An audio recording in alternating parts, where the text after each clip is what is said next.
Hello and welcome to this information session on modern awards. David, there's been a lot of changes around modern awards and the award system over the last couple of years.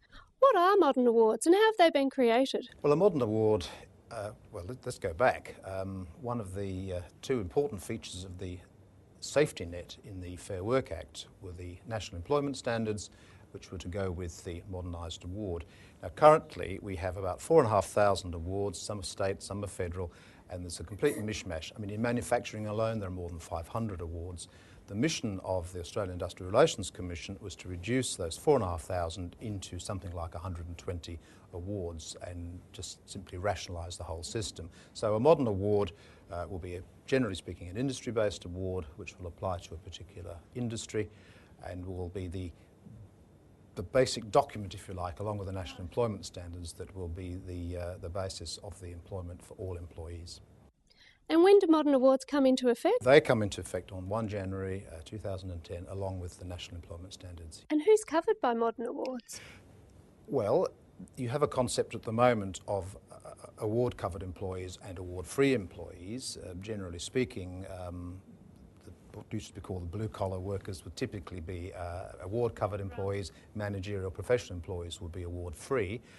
That distinction has got a little blurred over time, of course, but it was never the intention of the government or the Commission in going through the modern award process to change to any degree the kind of people who would be covered by an award. So fundamentally, if you have employees who are award covered today, the very significant likelihood is that they will be award covered after the 1st of January, and that if there is someone who is award free today, then they will continue to be award free. Certainly there will be some changes around the edges because you can't convert 4,500 different awards into about 120 without having some casualties along the way, but fundamentally no significant change in award covered employees and award free employees. I've heard the term transitional arrangements. What does that mean? Transitional arrangements are just that, the transition, if you like, from terms of an old award to the terms of a new award. Just to give you an example, well, first of all, to explain the process, it was not the intention, the government said, to make employees worse off as a result of the change or to make employers worse off as a result of the change. But in practical terms, it was almost impossible to achieve both of those states. So what the government has done is this. In the case of employers, they have allowed the employers a transitional period in which to move from a level on the old award to a higher level under the modern award. First of all, nothing's going to happen until the 1st of July. So whilst the award will be operative from 1 January, the transitioning of the increased level of income required won't start until 1 July. But then you'll be allowed to phase it in over 5 years. There will be 5 equal increments, each of 20%, starting in 1 July 2010 and then occurring in the subsequent 4 years on the 1st of July. And that way there will be minimal difficulty for the employer, but equally the employee will be allowed to move to their new rate. Going the other way, if for some reason the level required to be paid or the minimum level required under a modern award is less than that currently enjoyed by the employee now, well then it was never the intention that the employee suffer by being paid less. So the employee can go to Fair Work Australia and ask for a take-home pay award which will guarantee that that employee will remain at their pre-modern award level of income and thus not be disadvantaged. And what about people who aren't covered by modern awards?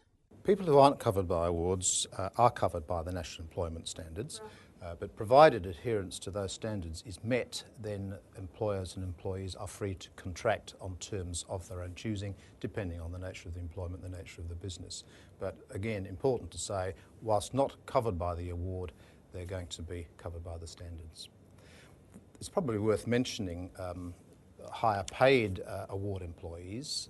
In this day and age, there are award employees with a lot of technical skills who are, in anyone's terms, high income earners. The Act, for present purposes, defines a high income earner as someone who's earning in excess of $108,300. That will be a figure adjusted by CPI every 1 July.